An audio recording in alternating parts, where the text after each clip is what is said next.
Okay,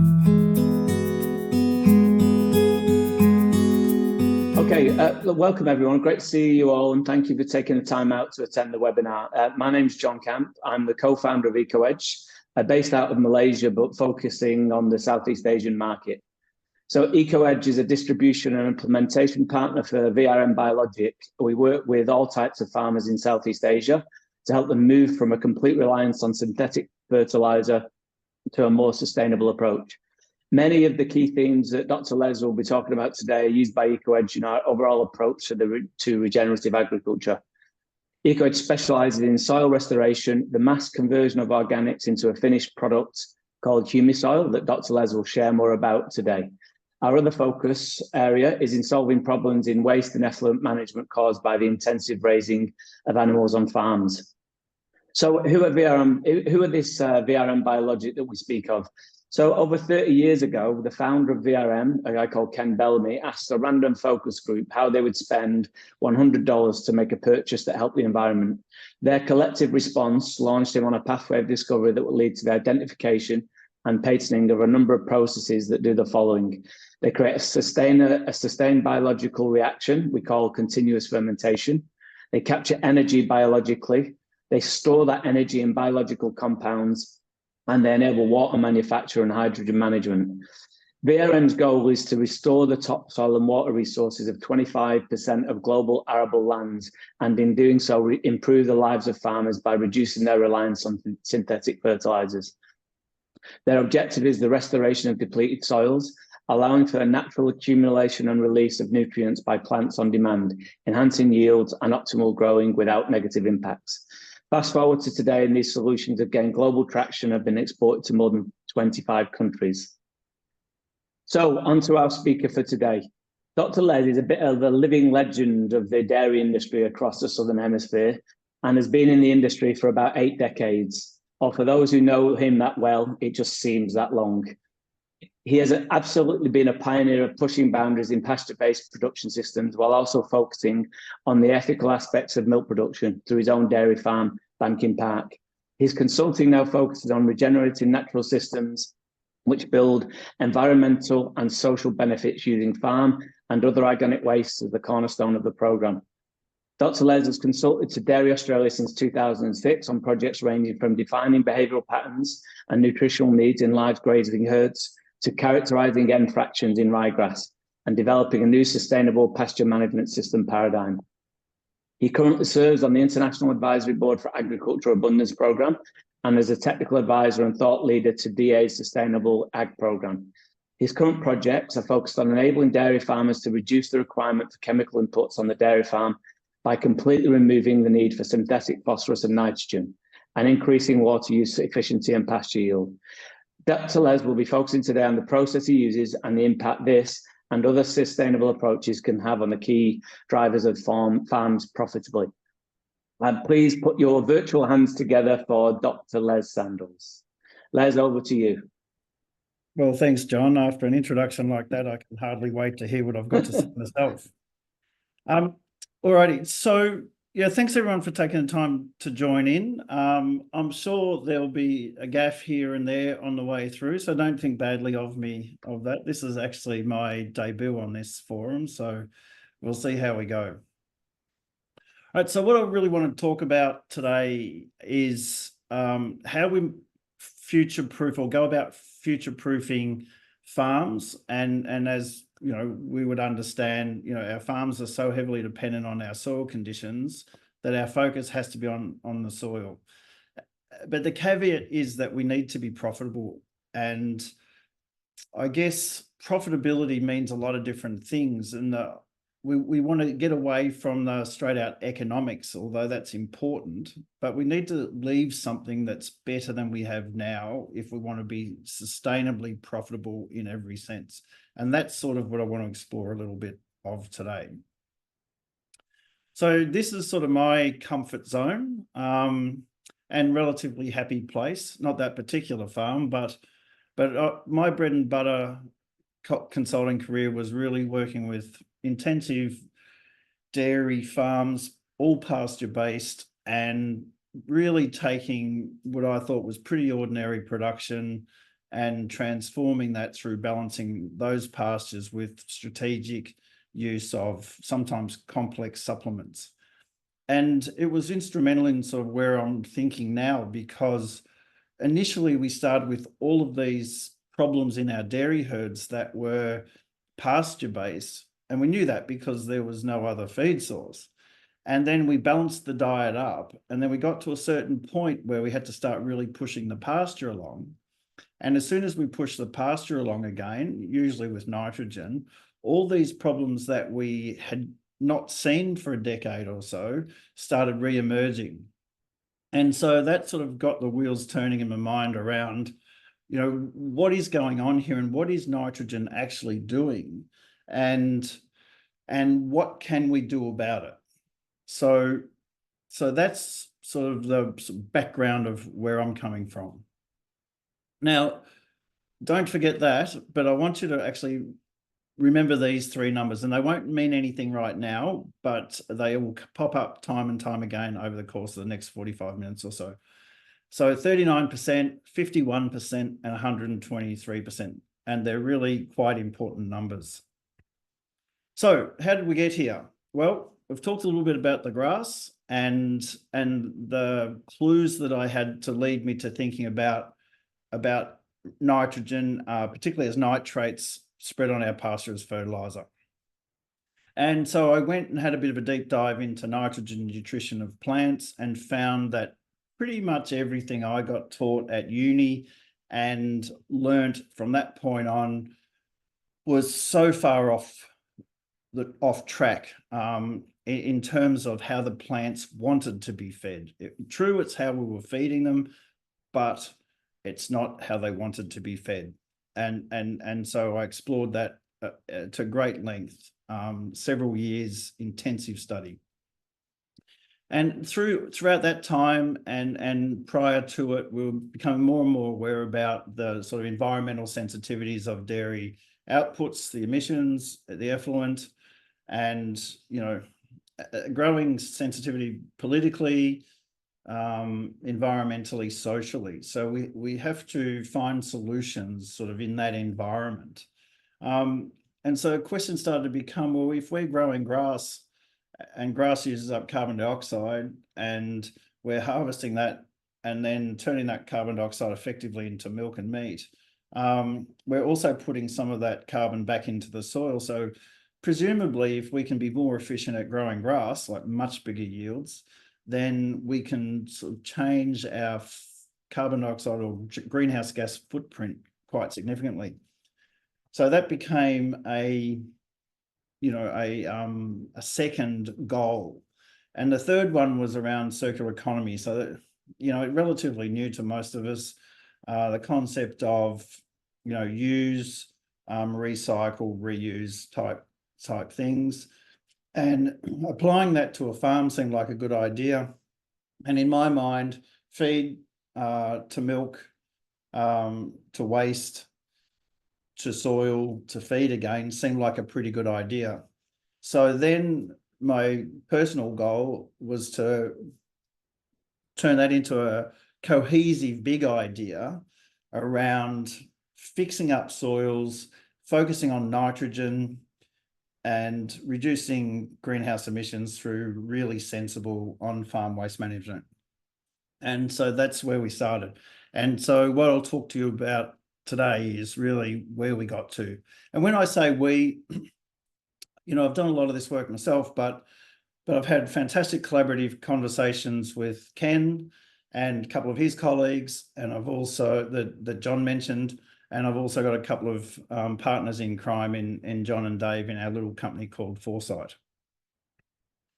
Alrighty, so soil, ageless, it has been the recognition of the importance of soil. You know, our first reference that we can find is 1500 BC. One would have thought over roughly about 3,500 years, we might have learnt something, but it seems like we keep repeating cycles that have brought many civilizations through time undone. And let's hope we can head this one off. Now, the trick to that, in my mind, is about restoring soils. And I'm tired already of this conversation around sustainable. Sustainable is no longer good enough. Actually an Australian guy, a guy from Sydney Uni, who first coined the phrase, we've got 60 harvests or less left on Earth, for an FAO conference back in 2015. And that rang alarm bells, and people accuse him of being alarmist and all the rest of it. So the American academics got hold of that, reinterrogated things and said, oh no, it's not 60, it's 100. Well, who cares? 60 or 100 in the scheme of things really is splitting hairs. But the other thing about this was that 100 was assuming 30 centimetres of topsoil. And the vast majority of agriculture is on soils that have far, far less than 30 centimetres. In Australia, we typically are working between 3 and 4 inches, so 75 to 100 mil. And so we need to do something about this. So regenerative agriculture seems to be the only solution. But I just get a little bit of a glitch when I talk about regenerative agriculture for reasons that I'll talk about in a second. But the reality is we've got to restore things. We've got to renew them, bring them back to full life. So that's the mission that we have, not sustainable. And we're going to come back to that. Now, nitrogen, we've got to look at nitrogen. And so all of the research I've done would say that we cannot fix any carbon problem unless we simultaneously or commensurately address the nitrogen issue, because the key to storing carbon in the soil, the key to making carbon work for us in any on any plane really is around having that marriage with nitrogen. So the problem with synthetic fertilizer, for example, is not necessarily the synthetic fertilizer itself on one hand, but the fact that when we apply it, we distort the carbon to nitrogen ratio in the plants, in the soil rather. And when we do that, we burn off the carbon, liberating that organic nitrogen, which the plant thinks is fantastic. It has a growth spurt. We think the nitrogen that we put on did that directly, so we put more on, only to sometime down the track be really disappointed about the result that we're getting from our fert, because there's no more organic carbon to burn and therefore no organic carbon to release. And so the plants have to suddenly start working a lot harder to assimilate nitrogen. So this is sort of the crux of the matter. So if we can get a better understanding of how these two components work together and then get them back in the right balance, then theoretically, at least, we should get improved productivity and improved animal health, and indeed our own health.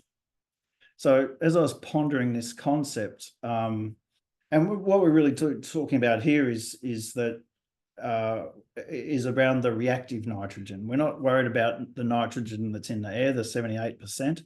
But while I was pondering this, I did have what I'd call a BFO, a blinding flash of the obvious, that roughly, and it might be more specific than roughly, but if 78% of air is nitrogen, then maybe we should be thinking about that sort of percentage of all terrestrial nitrogen should be in an organic form.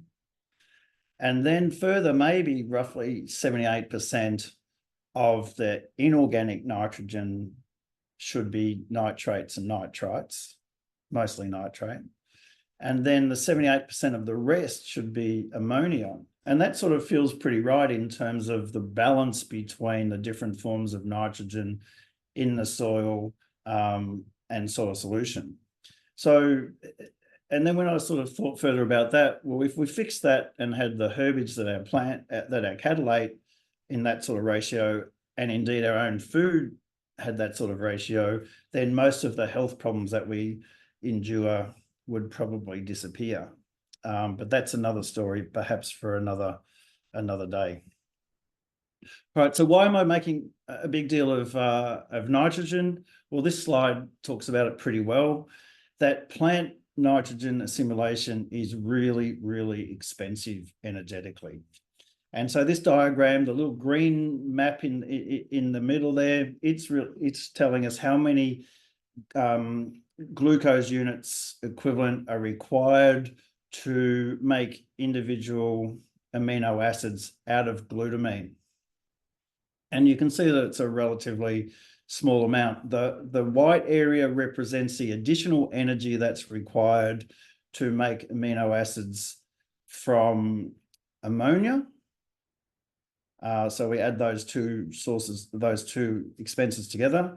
And the browny grey on the outside is the additional cost over ammonia that's required to assimilate from nitrate. And so when we stack this up, it's a hell of a lot of energy. And it works out to be roughly about a third of the total photosynthate equivalent the plant produces on a daily basis. So in other words, what I'm saying is if we can have a system that delivers nitrogen to the plant in an organic form, then a third of its energy is saved, and that third then can be put towards growth. And initially I was thinking growth, and then because I sort of forgot about in my excitement that plant will actually then allocate some of it to below the ground. But nevertheless, there's a lot more energy available for discretionary use by the plant. So that became the goal. Now, I don't care. I have no interest really in whether we claim to be organic or regenerative. We don't want to be an organic farmer in that sense, but what we absolutely want to do is learn how to farm organically. And by that, I mean being able to consistently produce plants with root systems like this big hairy one on a 10-day-old oat seedling. And if we've got that, we've got a really healthy soil. And I guess I'm going to put it to you that the only way to tell if your soil is healthy is to look at the root systems of plants. All those other visual aspects are interesting and they're informative, but they're no guarantee that that soil is a thriving biological mass. But a hairy root system with all the grains of soil stuck to it, that is telling us we've got a fantastic soil. And yet most of us would pull up an oat plant close to maturity, and the scale here is pretty similar, and see that a plant that has not worked for any nutrient, its root system is barely in the ground, and all it's doing is sucking up a few nutrients close to the surface, and it's hugely vulnerable to nutrient stress and water stress. And so that's no good to us.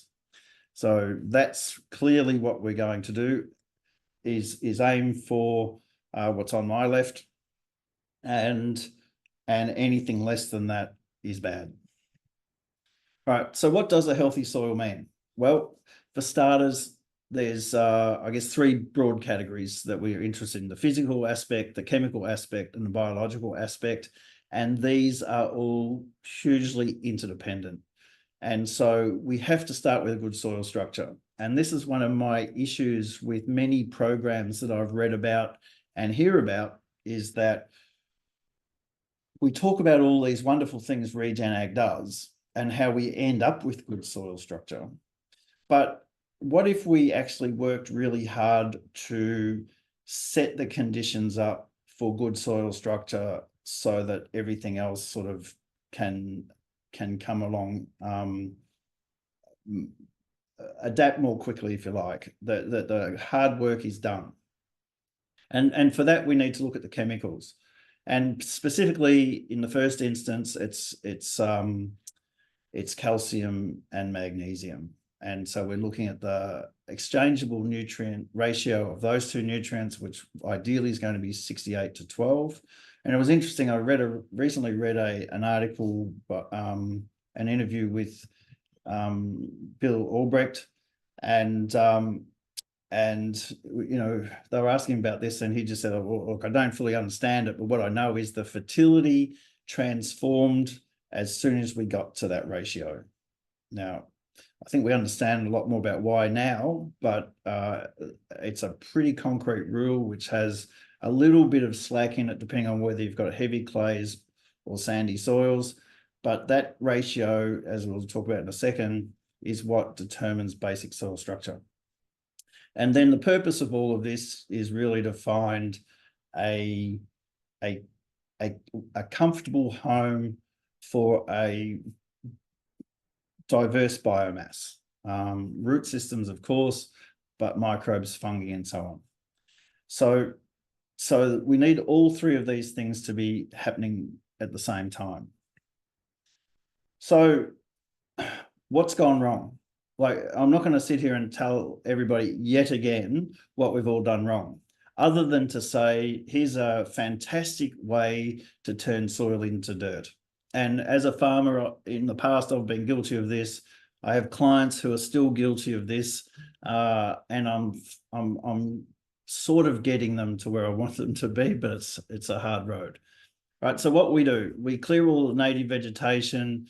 We nuke it with some sort of herbicide, preferably glyphosate, of course, because it's a wonder chemical. We cultivate it over and over in the pursuit of a nice seed bed and good soil seed contact. We bang a monocrop of any variety into that, whack it with a heap of N and P, because we've been taught that's what we have to do. And then when that comes up, we either overgraze it and with a single species, or we harvest it and leave it bare until the next cycle. And then we just repeat that over and over and over again. And look, we've done well as farmers. It's been demanded of us to produce cheap, high quality food. Now, what we've done is produced cheap, good looking food, but I'd argue about the quality. And I don't put any blame for what's happened to our soils on the farmers per se. They've been given a job to do by a demanding public.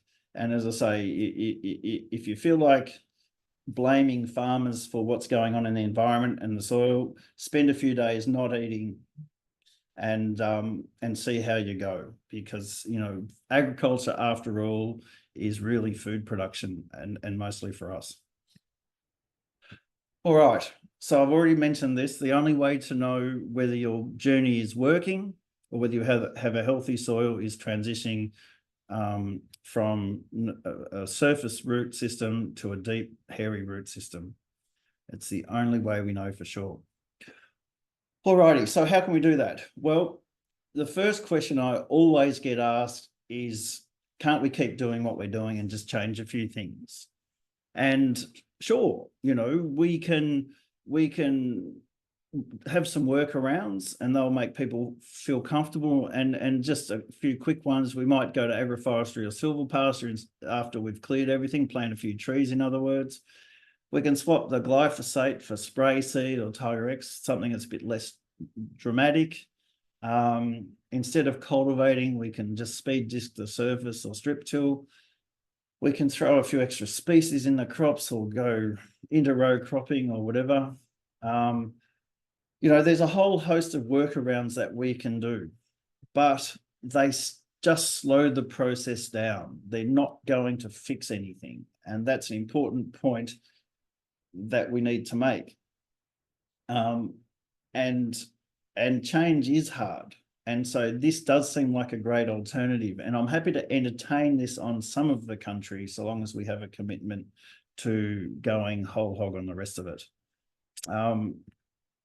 So better than that, if we want to rapidly reverse the damage of conventional farming, then we have to restore the soil. And I love a good acronym. So we've got a few here. And the first one is restore. And where we want to start here is with a review. We need to understand where our soil health is at before we do anything. And we have to look at that in the context of what we're trying to achieve. Do we want to fully restore the soil, or are we happy to, or is our client happy to just work along a bit more slowly? you know, we have to be cognizant of the economics that are involved, what the productivity levels are, and the social aspects of doing this. Because one thing I've learned over the years is it's very uncomfortable being the only farmer doing something. And I do have this great saying I picked up somewhere that was about just because everyone's doing it doesn't make it right, and just because no one's doing it doesn't make it wrong. And that's really easy to say, and so I say it a fair bit, but it's still very hard as an individual farmer on your strip to change things if you're the only one doing it. So, you know, I applaud anybody who has that courage. All right, so soil chemistry and soil chemistry in respect of soil structure is right up the front. We look at trace elements, but not so much in the way that we've seen them in the past as nutrients, but what we're learning to appreciate now is that every macro mineral has a partner in a trace element that either helps what we call activate it, or enhance how it works in the plant, or facilitates its uptake by plant, or something. There's a partnership between those, and we don't know what they all are yet, but we're sort of gradually getting a little bit better handle on them. Then we have optimize, and optimize is really about making sure that we've got plant roots, you know, distributed abundantly throughout the soil, but equally that we're shifting from a single plane of light capture to a variety of leaf forms and leaf shapes to increase photosynthetic efficiency. And the combination of those two things hopefully will get to the point where we have true cooperation between species and communication systems that develop underneath, and they support each other to grow. And then we talk about rotations, which we won't get onto too much today, but always nice to have an extra species in your grazing rotation. We can manipulate grazing rotations quite a lot. But the most important thing about rotations in the context of today is it's one thing to go on a regen program or a soil restoration program when you've got plenty of time to execute it. So if you look at what's happened over time, the regen ag journey has been where we've been able to offset grazing for a year or 6 months or 3 months or 6 or 8 weeks. But on a dairy farm, that doesn't happen. If we're trying to maintain productivity, which is essential for profitability, then we have to fit our restoration program to within those constraints. And that's a challenge because typically we're grazing every 2 to 3 or 4 weeks. It would be unusual for us to go much over 4 weeks. So, you know, we're not going to see the full benefit of many of those mixed sward species that we plant. So we're relying on other tools in the toolbox to really take up that heavy lifting.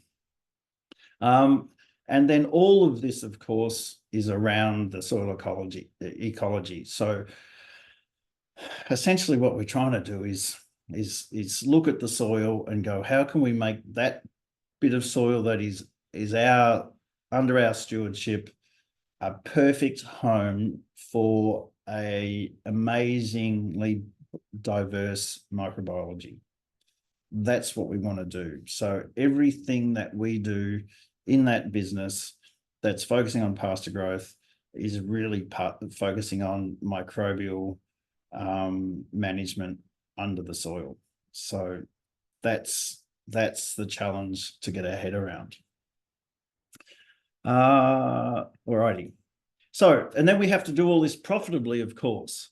Now, economic profitability is obvious, you know, and one of the things I identified really early was that most of the champions with the loudest voices in the regen ag space were either farmers who lost their shirt and nearly lost their farm and have found this technology and it's worked wonders for them and they're spruiking it. And there's no disrespect, you know, someone had to go through this journey and I'm pleased it wasn't me.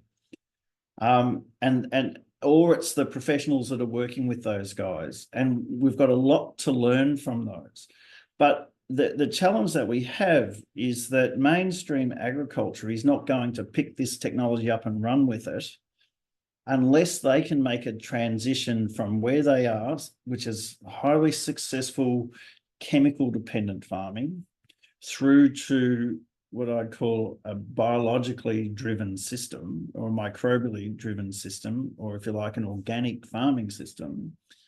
And they have to be profitable in every step of the way through there. So that means we need two things. One is to make things happen quickly, and two is to never sacrifice productivity or profitability on the way through.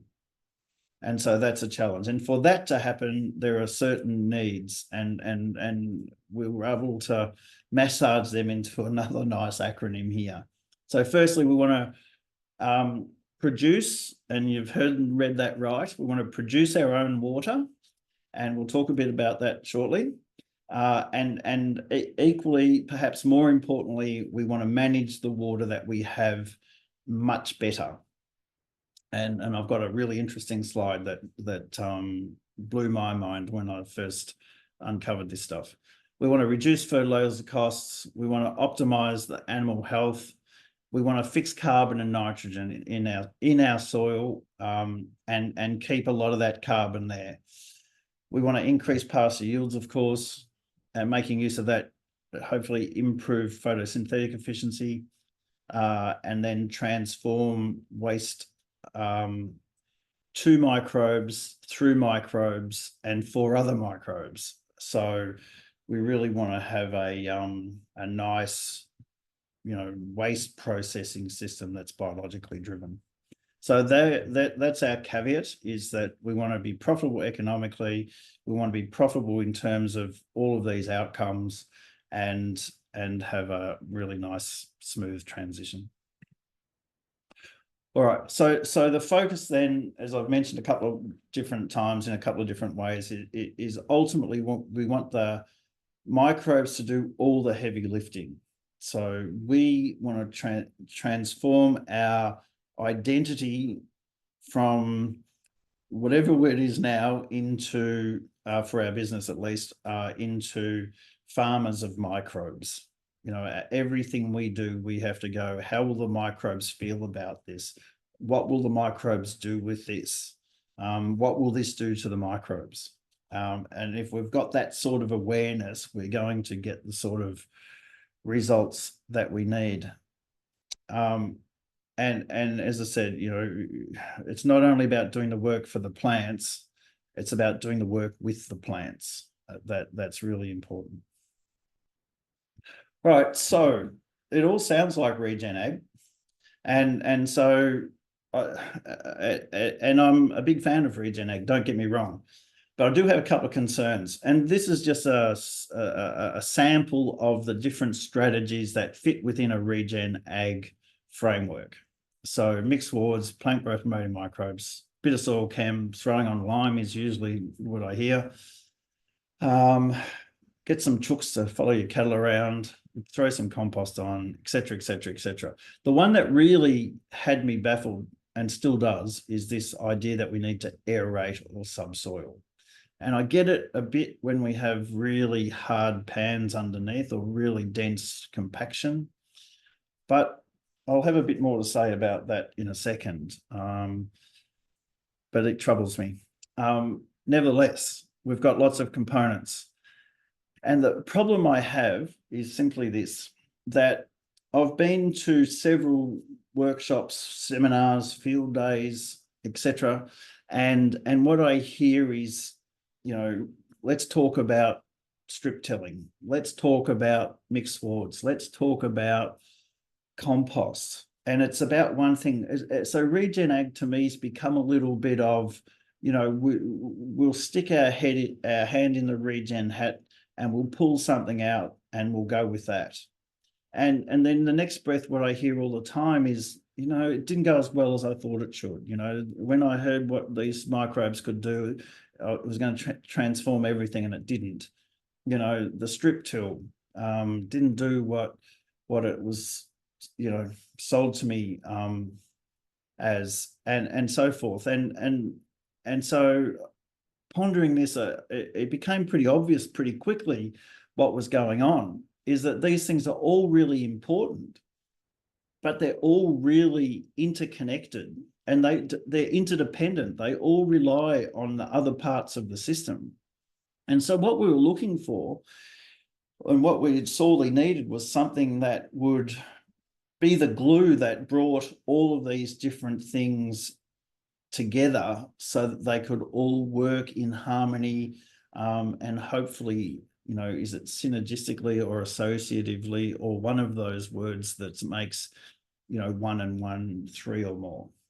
And so that was our search. Could we find something that would bring it all together and snap it into place? And then we heard about Humisoil, and John's mentioned this before, and mentioned the guy that developed the program that produces Humisoil.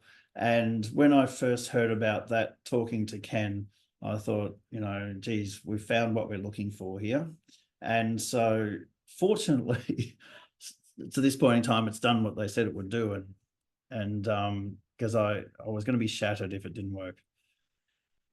So I'll talk about that a little bit more right now. But the key concept here is that you cannot really just grab one strategy that's tied into the regen portfolio and expect it to do what it is capable of doing without addressing all the other bits. And my argument is that the first thing we look at will always be the soil chemistry. And we're going to talk a little bit about why shortly. All right, so VRM, the key words. So the developers of Humisoil, the groundswell process that developed into Humisoil, and had all the magic words for me, circular, sustainable solutions for waste and soil, which right at the get-go I talked about our desire to have that as part of our framework.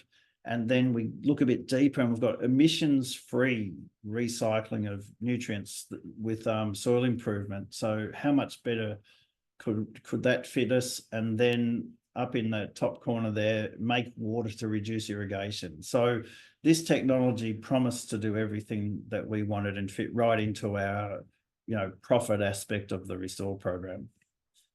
And it was a classic, circular economy fit.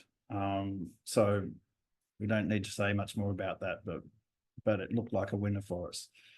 So the groundswell process is the thing that we were interested in, and it's a continuous fermentation of organic waste. It's scalable to almost infinite degree. It does have a little limitation on minimum quantity. We probably need 100 tons of raw material to work with to get a good result. But, we're consistently making 2,500 to 3,000 tons at a time. And I know that there are much, much bigger efforts going on across the globe as we speak. So groundswell's the process. It's an inoculation of waste organic matter that is then put in the dark under a tarp, and we wait. So there's no fossil fuel other than forming up the piles in the first place. So I like that. And it shows a lot of promise. All right. The other thing about VRM that really appealed to us to partner up with, as I'm sure it did for John, was that it touches a lot of the key aspects we're looking for. Agriculture is a no-brainer. Environment's a no-brainer. Animal husbandry, we talked about the desire to have healthier animals. But then there was another entry point into the system, which was achieved through cleaning. So, wash down of your dairy, wash down of your plant equipment, that sort of stuff all contributes. So it was a system that was quite holistic as well as holistic, and fitted into our model. And of course, it's hidden on my screen, but I think up the top there, we've got a 100% money back guarantee. Well, wouldn't we all love that?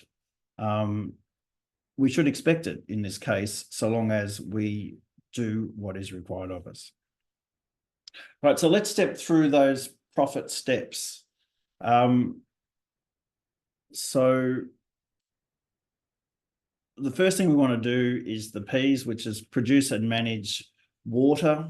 And the aspect that's really intriguing here is what's called biological hydrosynthesis. And this is something that the first time we hear about it blows our mind. But one might ponder where the water on Earth came from. And it is unlikely that it was a passing meteorite or asteroid that decided to drop its load on Earth. It makes much more sense that it's microbially driven. And so when we sort of look into the microbes, we find there are two groups in particular that are very, very capable of making water, and they're thermophils. So they like it hot. They like it hot, they like it dark, they like it moist. So they seem like a likely candidate for putting all of the water on the planet.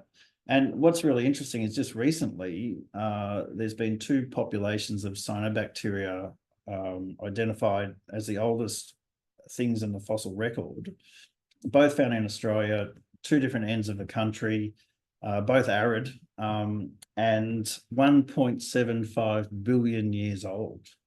So they've had a fair bit of time up their sleeve. And so I think we need to learn a bit more about what these guys can do. Now, in our hands, this process has been able to deliver about 3 percentage points increase in soil moisture.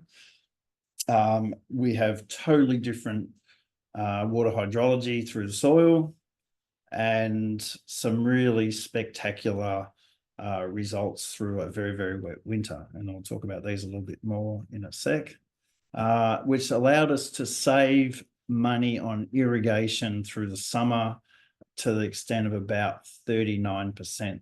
So 40% less water used is really significant because water costs money, getting on the land costs money, the damage it does to our soil costs money.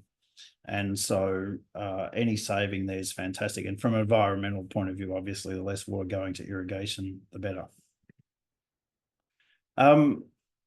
And well, there's a bit of a snapshot of what happened through the winter, where we could traffic where it was wet, where we had humisoil, we couldn't traffic where we didn't. So we're retaining more water in the soil, but having less surface water, which is fantastic. We want to reduce our fertilizers, nitrogen, phosphorus in particular, but microbes can be used to solubilize a whole bunch of different nutrients. The key is biodiversity. And in practice, what we're able to do here within about 18 months of starting the program is reduce our nitrogen use by 50%, eliminate phosphorus use altogether, and sulfur. And since then, over the next 18 months, we've dropped that in half again. So we're pretty happy that we're getting our nitrogen use somewhere close to our target. We want to optimize animal health for a whole bunch of reasons. Improved yield, improved quality of yield. It's better for us, better for the cows, better for the gut microbes. And so, so that's all good. But there's an element also here of when we have a nice balance of microbes in the soil, then we have natural pathogen management. And we see that in the case of mycotoxins, in the case of fungus on plants, and so forth. So it's a small increase in milk quantity, but it's a big saver in terms of a whole bunch of different costs on the dairy farm. And then we have the F is for fixing things, carbon and nitrogen. And by doing so, we can reduce our carbon footprint massively. And by, well over 20 tonnes, probably approaching 30 tonnes if we have a really productive pasture. And pastures are way more effective at this than forests, and much, much quicker if we get them right. And of course, we've got all these things around environmental and consumer sensitivities. which we need to also be cognizant of. And then, of course, it's pointless doing much of this from a farmer's point of view if we don't increase yield. So we were able to increase pasture yield by about 23% while we were saving water and fertilizer. So it was off to a good start. And then obviously the waste management's the last bit that we want to work with, and ultimately creating a better working environment for us, as well as our microbes and our cattle. Alrighty, so question is, how do we support our microbes to do their job and how to get started? All right, now I've introduced this. I won't go through this again. You've seen enough of this, but if you want to come back and have a good chat about this at another time, I'm delighted to go through it in a lot more detail. The point of this slide here is really just to say this is a journey. It's not it's not a tactic. It's not an event. It's a journey, and if we do it well, we'll have very, very healthy soil in 3 years from the day we start. And where do we start? We start by doing a review and focusing very, very much on our soil. And it's this part of the soil here, these gaps, the white channels and the pores that we're really interested in, because that's the site of action. That's where a rhizosphere is going to exist. That's where most of our microbes are going to be. That's where our water's tracking. That's where our nutrients tracking. And that's where humus is trying to do its thing. And the key determinant of that is what's going on the edges of all these little clay lattices. And we want lots of calcium and not so much magnesium on those, and a reasonable amount of silicon to make things work. And then we can skip past all the rest of that. And ponder this. Life begins in the dark. And microbial photosynthesis is something which does occur in the dark. And we're talking here about a group of free-living nitrogen-fixing bacteria. And there's about 200, at least, different species that do this. We all know about rhizobia in those little nodules on our legumes, but that's a small group that, in the scheme of things, is really inefficient. We want to harness the others. Now, photosynthesis, we learned about it in school. That was the plant light, visible light photosynthesis, which is on the top row there. The one that I'm more interested in is the one down the bottom, where we've got carbon dioxide and hydrogen sulfide as our inputs, and sugar and water as our outputs. And it's this which, in fact, begins the process of photosynthesis in the plant. So what we're learning now is that plant photosynthesis is assisted or promoted by microbial photosynthesis. So as soon as our microbes are photosynthesizing, then we get a boost to our plant growth. And there's a whole chemistry about why that happens, which is enough for a seminar in itself. So we won't dive into that one today. But the important thing here is dark photosynthesis uses infrared light, ultraviolet light, and fluorescence that's created as a byproduct of nitrogen fixation, which all photosynthetic microbes do. So they're very clever little beasts. Okay, so what's humi soil? Other than the fast track to building soil ecology and transforming our soils, it's a process where we treat it, as I said before, treat our waste organic matter. We put it into a pile in a very specific shape. It's an M shape, and that's all about energetics and the distribution of thermal energy, and it sequesters nitrogen and fixes it, and it uses methane and carbon dioxide as an important distinction from compost. So there are three inputs really: carbon dioxide, hydrogen sulfide, and methane, as well as some nitrogen, to be the fuel to produce a thriving mass of diverse microbes in this pile. Now, in contrast that to compost, which looks very much the same at the end of the process, which is a combustive process. So we liberate carbon dioxide and methane and nitrous oxide when we make compost, and we sequester them when we make humisoil. So it's a vastly different product and vastly more efficient, because when we start with 100 tons of organic material for our humisoil, we'll end up with at least that at the end of the process, where if we start with 100 using compost, we end up with about 30 tons at the end. We burn a lot of fossil fuel, and we've put most of our goodies up into the atmosphere, which is exactly what we're trying not to do. So I think composting in in this day and age, as far as environmental considerations is pretty irresponsible. We need to get our head around how to make groundswell on a massive scale and produce humisoil. Right, and we can produce it out of pretty much anything. The other magic thing about humisoil is our carbon to nitrogen ratios don't matter that much. So we can use feedlot waste, whether it's out of each end of leftover feed or manure. We can make it out of FOGO. We can make it out of newspaper and cardboard, out of wood chips and mushrooms. Pretty much anything you like, even the odd EPA officer, if he gets in the way. And what are the other benefits? So we've got rapid breakdown of organic matter into humus. We sequester carbon. We've just talked about all those. And the process is continual making water as we go through. All right, so physically, how do we do it? We spread our organic matter out and then inoculate it with some microbial catalysts to get the process started. And then we build it up into a M shape, probably a little bit bigger than this one ideally, but I didn't have a lot of material. And then we cover it with a tarp and wait and wait and wait and don't touch it.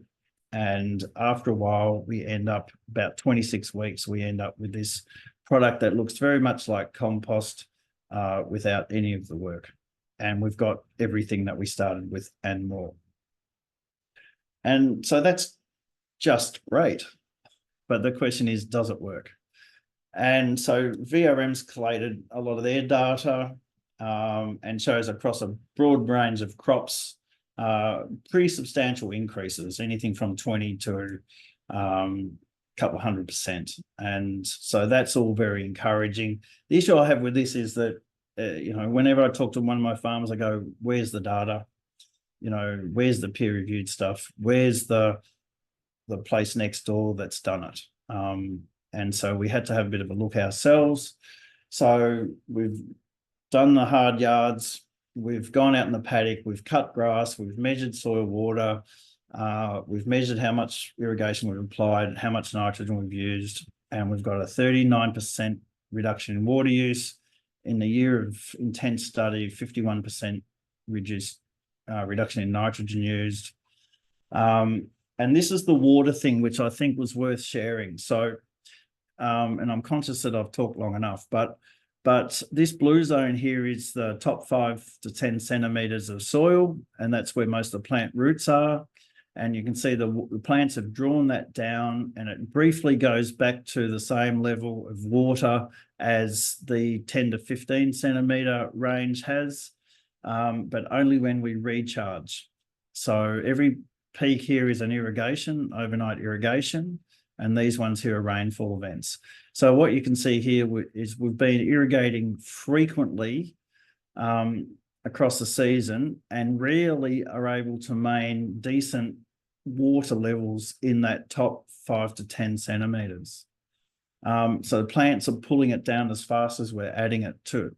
In contrast, where we put humisoil out, and probably clearer to see it up this end, our plants are pretty much taking water consistently from both the A and B horizon at the same rate and consistently throughout that entire zone. Now, remember that this is only less than 12 months after we applied our first dose of Humisoil.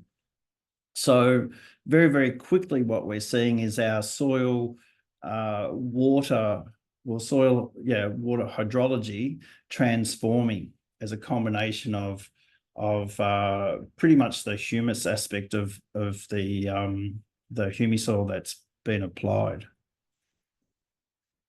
And then while we've saved that water and changed those water dynamics and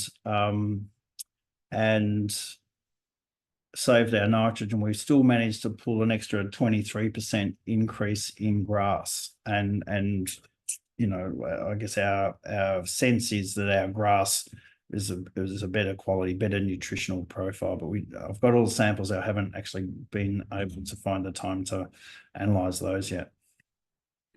And this is just a snapshot of showing you across the season that we had pretty consistent improvements in growth in our Humisoil plots compared with our non-treated plots. Right, so where does that leave us? Well, what we've found is we can very quickly and effectively restore our soil. We can integrate that into intensive farming systems. It utilizes an effective farm, fueled feed, waste soil feed, circular economy. It's highly profitable, massive reduction in costs, but it ticks all those other profitability boxes that we were talking about earlier, because we've transformed to a microbially driven system, and we've been able to massively change soil water management. Now, it would be fair to say we've still got a lot of questions to answer yet, but we're pretty happy with where we've got to so far. And I think that's probably a good place to start. John. Thanks, Les. Yeah, you ran a bit over time, which is pretty much what I was expecting anyway. So hopefully you guys can continue to hold on, and we'll give you the opportunity to ask some questions. I think the key message at the end here is that you're not alone. If you do want some consultation, if you do want to understand how you go on this journey, if you're in ANZ, contact the guys at Foresight. And if you're in the rest of Southeast Asia, then you contact us here at EcoEdge.